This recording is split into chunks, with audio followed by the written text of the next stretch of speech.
성경에서 지명은 그 내력을 갖고 있는 의미가 있는 그런 이름들입니다. 또 지명뿐만 아니라 인명에 있어서도 다 뜻이 있죠. 예를 들어서 아담 하면은 흙에서 취한 자, 붉은 땅에서 나온 자. 그래서 아담이라는 말은 붉은 땅을 의미하는 것입니다. 하와 하면은 산자들의 어미, 그런 뜻이죠. 아브라함 하면은 믿음의 조상, 사라 하면은 하나님 앞에 복 받아서 이제 많은 열국의 어머니, 열국의 아버지, 아내, 이러한 의미를 다 갖고 있는데요.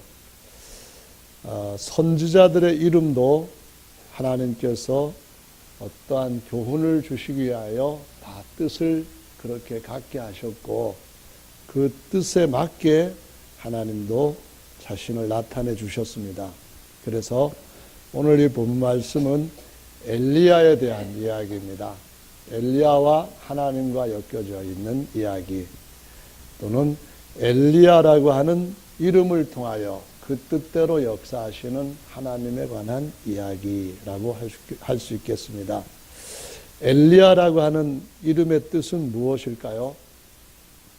앞에 엘은 임마누엘 할 때에 엘로힘, 엘로아, 이러한 히브리 말에 하나님을 지칭하는 단어의 초자입니다.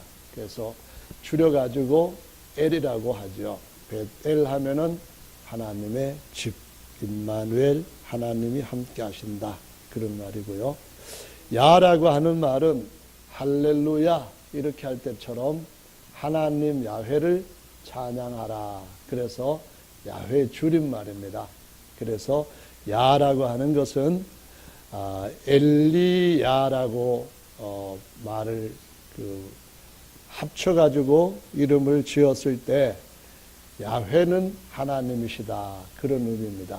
또 다른 얘기로 하자면은 하나님은 야훼이시다, 그런 의미죠.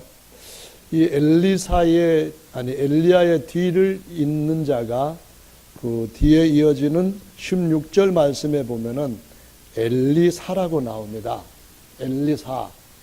엘리사의 이름도 뜻이 있죠. 엘리야의 뒤를 이어서 같은 중요한 뜻을 갖게 되는데요. 사라고 하는 것은 예수와 이런 표현을 쓸 때, 여호수아 이런 표현을 쓸 때에 이 사는 구원이라고 하는 뜻입니다. 그래서 엘리사 하면은 무슨 뜻이 되겠습니까? 엘은 똑같이 하나님이시고 바로 하나님이 구원이시다, 구원이신 하나님, 그런 뜻입니다. 그러면은 수수께끼인데요.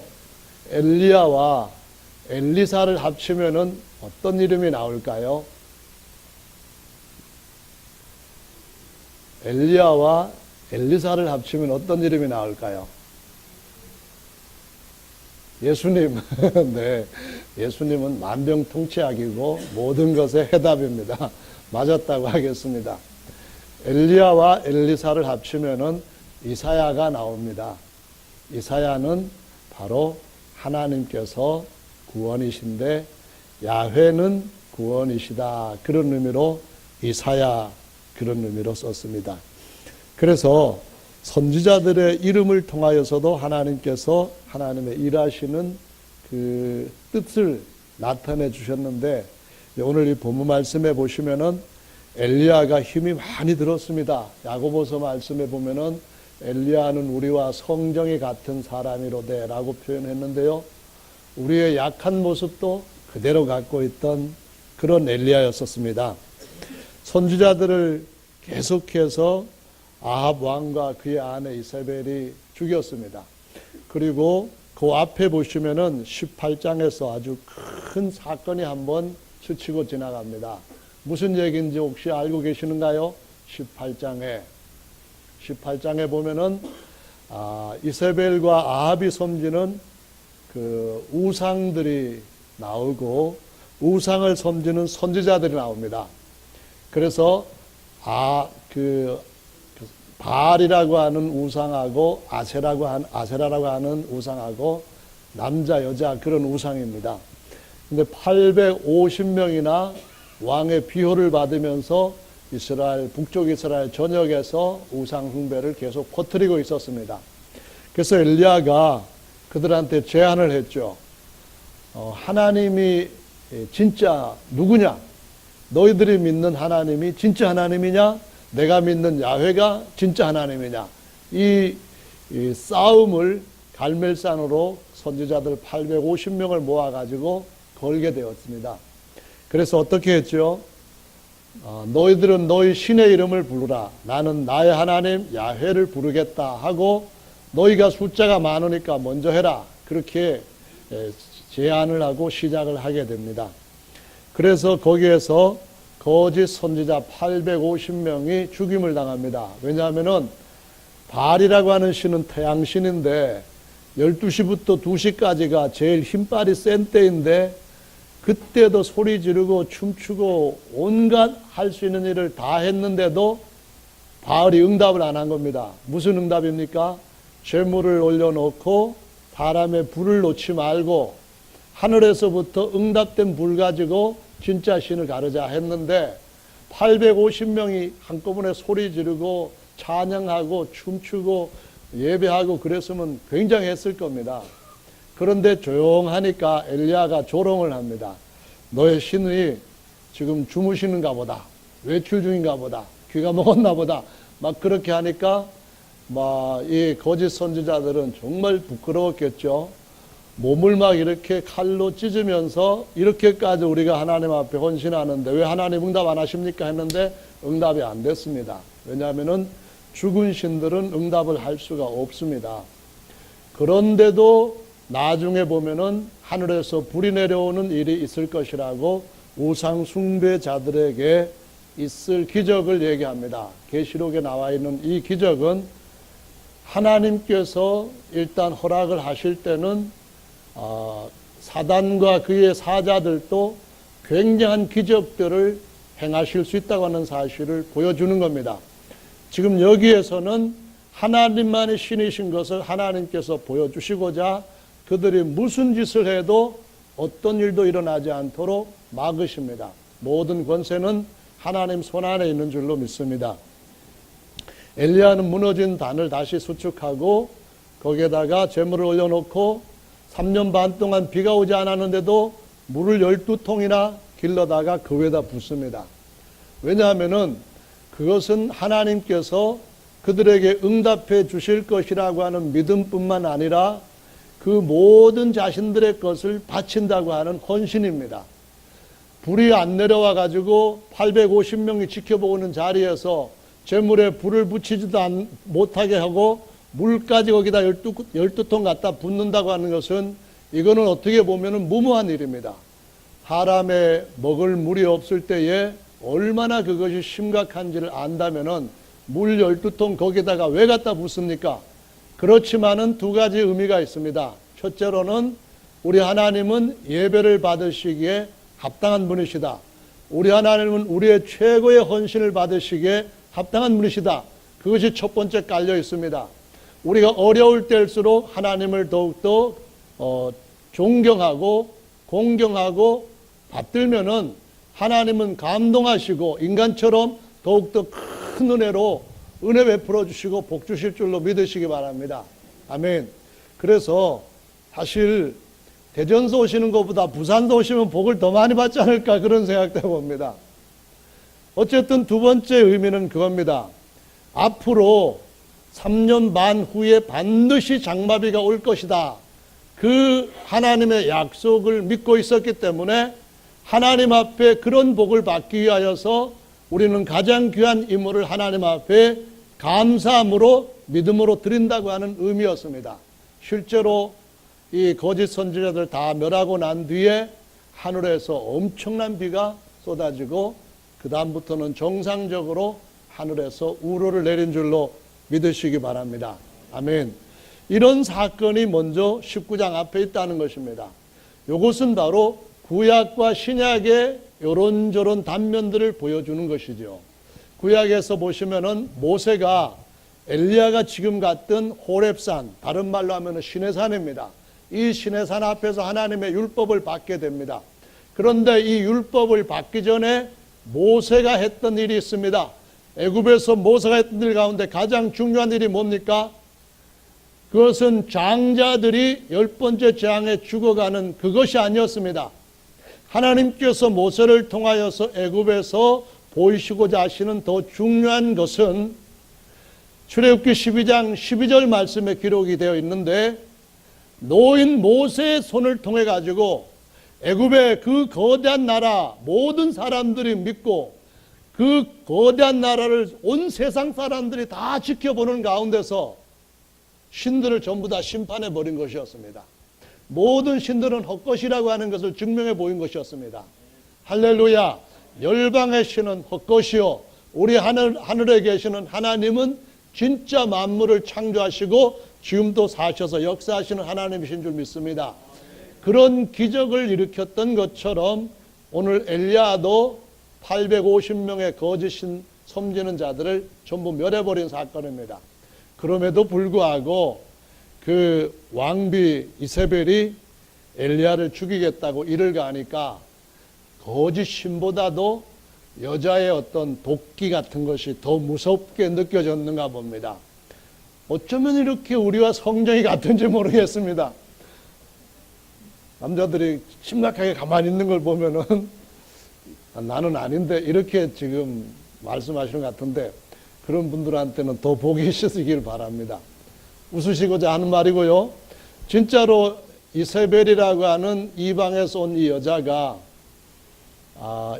엘리야를 죽이려고 했을 때에 더 이상은 견딜 만한 그런 마음이 없다 하고서는 피신을 한 곳이 바로 호렙산으로 가게 되는데, 가다가 중간에 로뎀나무에 앉아서 죽으려고 하고 있는 이 엘리야를 하나님이 천사를 보내셔서 그에게 먹을거리를 주셨습니다.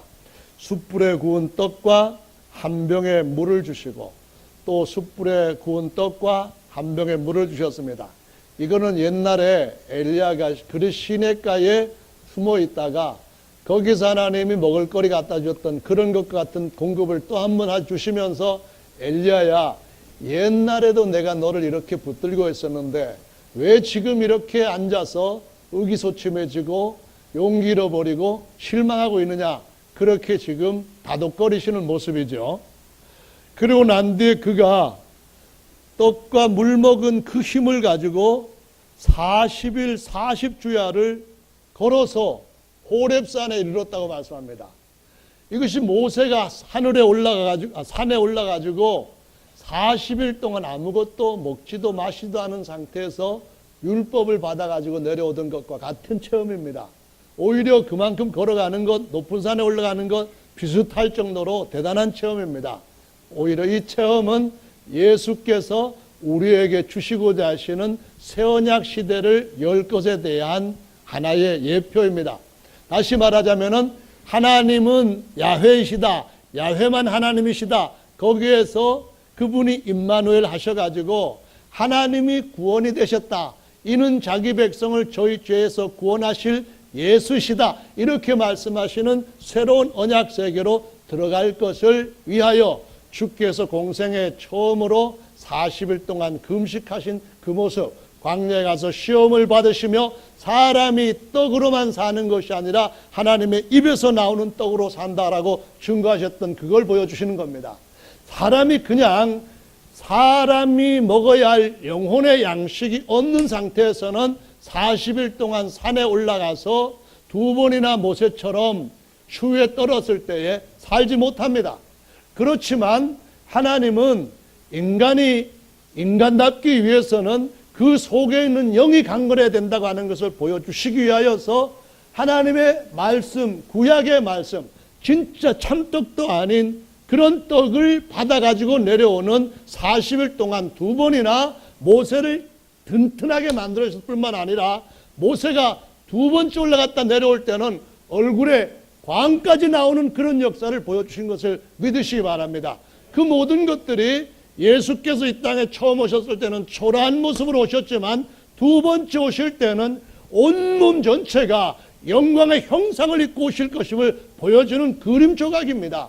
이것들은 전부 다 우리가 부분 우리에게 영혼의 양식의 말씀으로 받아들이고 순종한다면 우리에게 그대로 이루어질 우리의 떡이라는 것을 보여주시고 있는 줄로 믿으시기 바랍니다.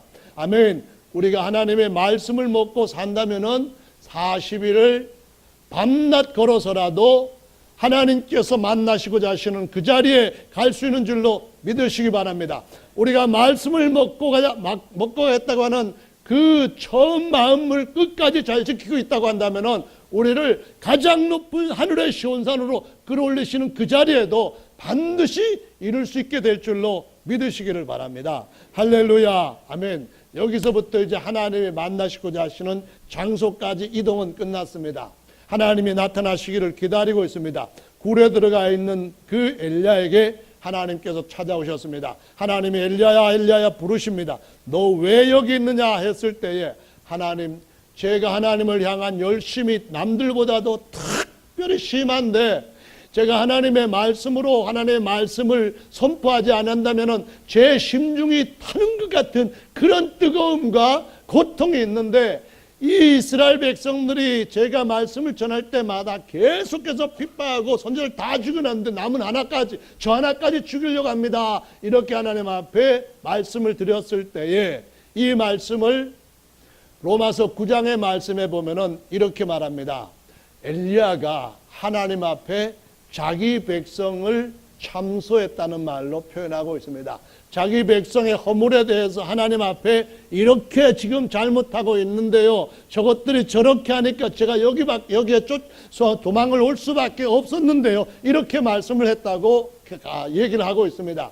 이 말씀은 구약의 모든 말씀들이 옛 언약이라고 하는 말씀, 모세 언약이라고 하는 그 말씀, 하나님께서 아담과 하와에게 먹지 말라고 한 그 말씀이 전부 다 참소하지 말고 하나님께서 주시는 감사와 하나님께 주시는 축복과 하나님께 주시는 권능의 선포를 가지고 살아가는 것이 우리 인생이 토해낼 수 있는 최고의 능력이라고 하는 사실을 보여주고 있는 것입니다. 엘리야가 자기 백성이 잘못했을지라도 그것을 하나님 앞에 정확하게 말씀드렸을지라도 보고가 제대로 됐다 할지라도 그가 해야 할 일은 거기가 끝이라는 것을 보여주고 있습니다. 그 다음부터는 참소하는 것이 아니라 그를 살려주고 그를 세워주고 그를 더욱더 존귀케 해주는 그 일을 하는 자가 하나님께서 영원토록 세우시는 정죄법에서부터 평강의 법이고 죽음의 법에서부터 생명의 법이라고 하는 사실을 보여주는 말씀이 바로 이 말씀이라는 겁니다. 저와 여러분들이 어떻게 살아야 되겠습니까? 형제 자매들 간에 어떻게 살아야 되겠습니까? 부부지간에 어떻게 살아야 되겠습니까? 성도들 간에 어떻게 살아야 되겠습니까? 엘리야처럼 특심한 열심이 있다 할지라도 우리가 하고 있는 사역의 그 성격이 정말 다른 사람들한테 죽이기 위하여서 잘못되고 아니라고 하는 것을 지적하고 비난하고 드러내기 위해서 하는 그런 사역인지, 아니면 그 약한 것들을 채워주고 그를 세워주고 그를 살려주는 그런 식의 주께서 주시는 생명의 성령의 법을 따라서 사는 것인지, 생명나무 과일인지 정과 잘못되고 바르게 되었다고 하는 것을 알려주는 선악의 과일인지 어느 것을 가지고 우리가 먹여야 될 것인지를 보여주는 말씀이 여기에 기록되어 있다는 것을 기억하시기를 바랍니다. 이 이후에 엘리사는 하나님은 야훼시다, 여기에 더 한 발 더 나간 것을 보여줍니다. 하나님이 정죄받아야 될 사람들을 살려주시는 그런 분으로 오실 것이라고 하는 사실을 보여주고 있는 겁니다. 하나님이 심판자이신데 그 심판자가 오히려 죄를 다 뒤집어쓰는 구원자로 오실 것을 보여준다는 말씀입니다. 우리 인생이 그렇게 산다고 한다면 정말 복이 있는 인생이 아닐 수 없습니다. 우리의 모든 삶이 어떻게든 그런 쪽으로 우리 자신을 계속 이끌어가려고 한다면 그럼 정말 우리는 주님 앞에 섰을 때에 너는 진짜로 어디 가서나 평화가 없는 곳에 평화를 만드는 내 아들이라고 말씀하시면서 내 평화의 성에 너는 성주가 되기에 합당하다고 말씀하시면서 너는 이 평강의 왕으로서 영원히 다른 이들을 평강 가운데 다스릴 수 있을 것이라고 보직을 영원히 맡겨주실 줄로 믿으시기 바랍니다. 할렐루야. 이거 정말 오늘 이 본문 말씀은 우리에게 귀한 것을 주십니다. 근데 우리는 성정이 엘리야와 같은지라 그러지 못할 때가 참 많습니다. 자기가 점점 잘했을 때에, 자기가 정말 열심히 있어서 하나님 앞에 뭘 인정받고 있을 때에 그렇게 하지 못하기가 참 십상입니다. 어쨌든 간에 우리는 이 말씀에 고착을 해야 될 줄로 믿습니다. 어쨌든 간에 이 말씀 속에 우리를 깊이 집어넣어야 될 줄로 믿습니다. 어떻게 될까요? 우리 입은 하나님께서 하나님의 영광을 더욱더 풍성하게 쏟아낼 수 있는 가장 귀한 통로로 사용하시고자 하신다는 것입니다. 그것이 오늘 이 본문 말씀에서 나타나고 있는 건데요. 하나님이 굴에서 엘리야를 불러내십니다. 하나님은 어디에나 다 계셔요. 공간을 지으시기 전에도 무공간에도 하나님은 계시고요. 공간을 지으셨을 때에 그 공간 안에 어디에나 다 계시고요. 그 공간이 어마어마하게 크지만 상상을 초월하는 그 초월한 그 모든 공간 속에서도 여전히 계시면서 그 만유 밖에도 여전히 만유 위에도 여전히 계시는 분입니다. 어디에나 다 계시는 그분인데도 불구하고 오늘 본문 말씀은 거기에도 하나님이 안 계시고 거기에도 하나님이 계시지 아니하며 이 말씀을 합니다. 하나님이 어디나 다 계시지만 하나님 우리의 생활 가운데 어디나 다 알고 계시고 곁에 계시고 앞에 계시고 뒤에 계시고 우리 전후 좌우를 다 싸고 계시지만 그러한 그분이 진짜로 우리와 임마누엘 할 수 있는 바른 은혜, 바른 상황, 바른 믿음 가운데 살기 위해서는 우리의 입이 하나님 앞에서 얼마나 중요한가 하는 사실을 보여주시고 있다는 겁니다. 근데 앞에 딱 섰는데 하나님께서 제일 먼저 행하신 일을 보니까 야훼 앞에 산에 섰더니 하나님께서 지나가십니다. 그냥 지나가셨다 그 말입니다. 하나님이 엘리야가 이래 있는데 그냥 지나가 보셨다 그 말입니다. 어디나 다 계시는 분이지만 하나님께서 이럴 때 내가 너와 만난다, 이럴 때 내가 너와 같이 대면하고 이럴 때 내가 너와 같이 손잡고 이럴 때 너와 같이 일한다, 그런 의미로 같이 만나주시는 것이 아니라 지나가 버리신다는 겁니다. 어떨 때요? 야훼 앞에 크고 강한 바람이 산을 가르고 바위를 부수는지라. 대단한 능력입니다. 다이너마이트 같은 터지는 것 같은 엄청난 힘입니다. 그냥 바람이 얼마나 세게 부르는지 산이 그냥 쫙 갈라지는 것 같고요. 바위가 막 부서지는 것 같습니다. 하나님의 위대한 능력이 거기에 나타나고 있습니다. 하나님의 위대한 능력이 나타나서 약속의 땅의 모든 사람들을 순식간에 전멸시킨다 할지라도 나는 너희와 함께하지 않겠다. 이 의미는 모세에게 있어서는 정말로 중요한 것이었습니다. 아무리 우리가 적박거리는 땅을 취한다 할지라도 그것을 우리 자손 대대로 우리의 것으로 누릴 수 있다 할지라도 하나님이 우리 하나님이 아니라면, 우리가 하나님의 백성이 아니라면 그것이 우리에게 무슨 유익이 있겠습니까? 제발 하나님이 저희와 함께하는 것을 보여주십시오. 함께 하신다는 것을 증명해 보십시오. 계속 그렇게 하나님 앞에 간구했던 것처럼 하나님이 지나가시도록 하면 안 되는 줄로 믿으시기 바랍니다. 하나님께서 어마어마한 능력으로 우리의 삶 가운데 이 일 저 일에 손을 내시고 지나가신다면 안 되는 줄로 믿으시기 바랍니다. 그분을 붙들어야 됩니다. 그분과 손잡아야 됩니다. 그분과 함께 우리가 그 영원한 성에 들어가야만 된다는 것입니다. 그 다음에 다시 보니까 이렇게 말씀합니다. 바람이 분 후에 지진이 있으나 지진 가운데도 여전히 야훼께서 계시지 아니했더라. 무슨 얘기입니까? 우리의 삶의 땅이 그냥 완전히 흔들립니다. 모세가 하나님의 십계명을 받으려고 그 시내산에 호렙산에 올라갔을 때 그 자리에 이미 주전 1400년경에 산이 엄청나게 진동해 가지고 모세가 힘이 두렵고 떨린다고 했었습니다. 그런 일들이 또 한 번 일어나고 있습니다. 그런 일이 있는데도 불구하고, 그 일이 분명히 하나님의 능력의 손길에 의해서 일어났는데도 불구하고 뭐라고 말씀합니까? 하나님께서 거기도 계시지 아니하시고 지나가십니다. 우리에게 어떠한 하나님의 은혜를 받았다고 하는 그 사실, 그때 한두 번 또는 여러 번의 경험 중요한 것입니다. 좋은 것입니다. 그러나 지금 내가 하나님과 함께하고 있는지, 하나님께서 나와 함께 하시고자 계속 이끌어 가시는데 나는 중도에서 그냥 멈추고 있는지, 내 생각과 내 목표를 따라 중간에서 엉뚱한 곳에 세어 있는지, 하나님께서는 저쯤 가고 있는데 나는 뒤에서 어정어정 산천 쳐다보면서 따라가지 못하고 있는지, 우리 자신의 현재 주님과 어떤 관계, 얼마만큼 밀접하게 주님과 같이 하고 있는지, 이것을 점검하는 것이 더 중요한 일인 줄로 믿으시기 바랍니다.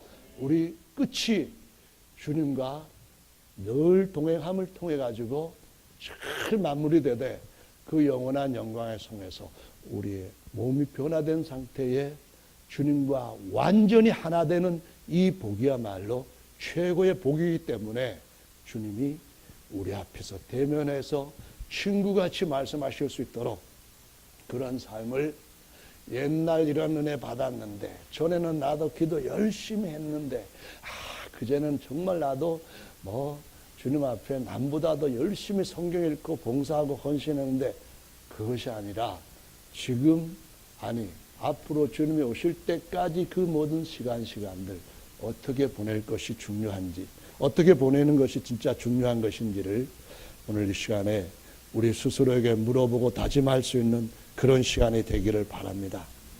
불이 왔어요. 불 가운데서도 하나님이 계시지 아니하시더니 불 후에 미세한 세미한 소리가 들렸다라고 말씀합니다. 하나님은 그때 비로소 앞에서 말씀을 하십니다. 엘리야를 만나 주십니다.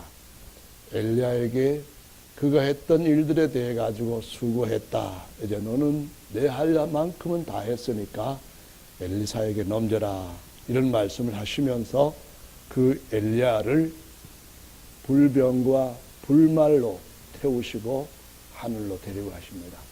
성도 여러분, 만약 엘리야가 호렙산까지 갔는데도 불구하고 강한 바람이 산을 가를 때, 바위를 부술 때에, 그 지진이 일어날 때에, 불꽃이 타오르는 그때에 여전히 하나님을 만나지 못한 상태에서 어디론가 달아났거나 어디론가 피했더라고 한다면은 주님이 그를 불병과 불말로 끌어올리시는 그런 자리에는 들어가지 못했을 것입니다.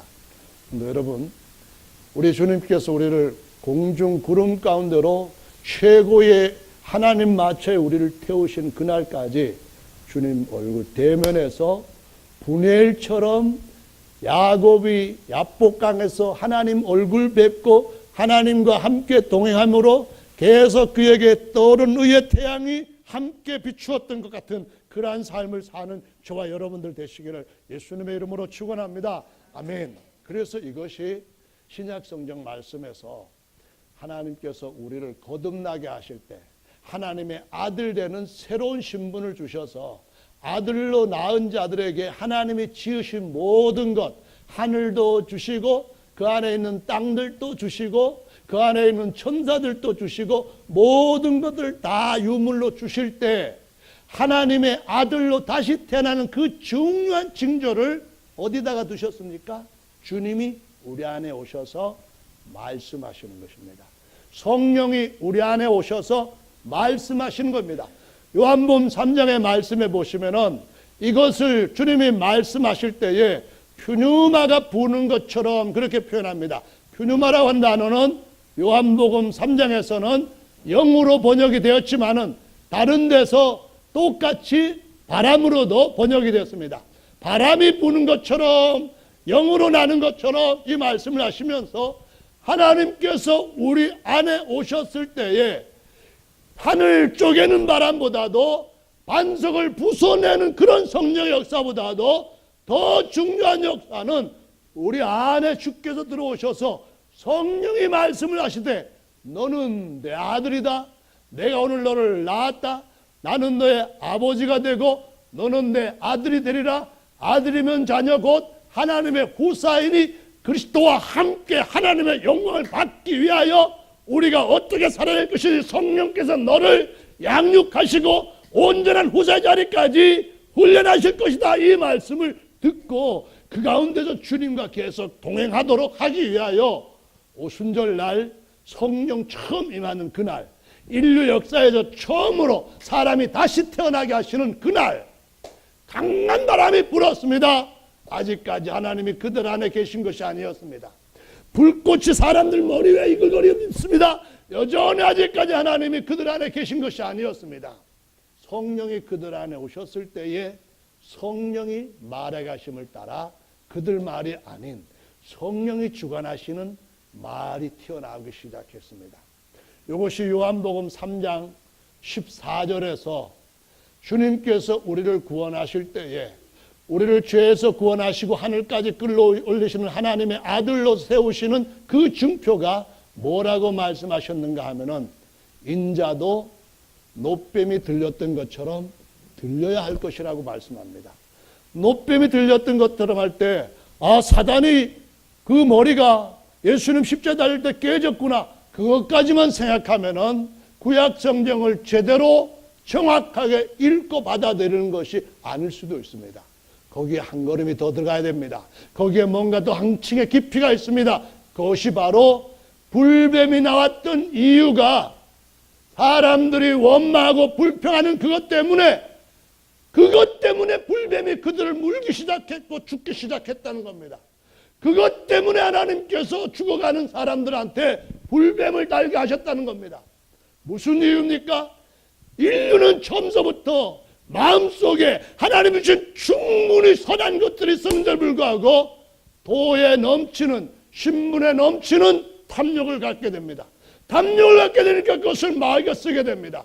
바로 이 탐욕 때문에 이스라엘 백성들에게 하나님께서 광야 주시는 양식이 충분했는데 그들이 살아가는 데 있어서 적당했는데 그들의 삶 가운데서 농사 짓지 아니하고 씨 뿌리지 않고 거두지 않았는데도 불구하고 어느 곳에 가든지 메마른 땅에 가든지 비 없는 곳에 가든지 간에 그들에게 주신 양식은 언제든지 그들을 기다리고 있었는데도 불구하고 원망하고 불평했기 때문에 그들의 입에서 나온 그것이 불뱀으로 돌아오게 하는 불뱀을 불러들이는 재앙의 그 중요한 요인이 되었고 골칫거리가 되었다는 것을 보여주시고 있습니다. 그래서 주님께서 하나님의 아들로 다시 태어나게 하시는 날 성령이 우리 말, 우리 생각, 우리의 원하는 것을 가지고 우리 말 하지 않게 하시고 주님 주장하시는 말씀으로 이 혀를 완벽하게 지배하셨다는 것을 보여주시고 있는 겁니다. 이전에는 우리가 하나님의 성전으로서의 꿈도 못 꿨습니다. 예수께서 너희가 이 성전을 헐라하실 때에 이 성전이 몇 년 동안 지어졌는데 이걸 허문다고 사람들이 붕괴했습니다. 저 죽여야 된다 그런 얘기입니다. 하나님을 아버지라고 부르니까 성전 허무는 것보다도 더 무서운 지독한 이 신성 모독죄를 짓고 있는 이 사람은 욕을 했겠죠. 사람도 아니고 증인이 없어도 돌로 쳐주게 된다. 그렇게 여겼었습니다. 성도 여러분, 하나님의 아들로 하나님이 거하시는 성전 삼으셔서 아버지께서 자신의 모든 것들을 그 집안에다가 쌓아두게 하시는 이 일이야말로 너무나 놀라운 복이 아닐 수가 없습니다.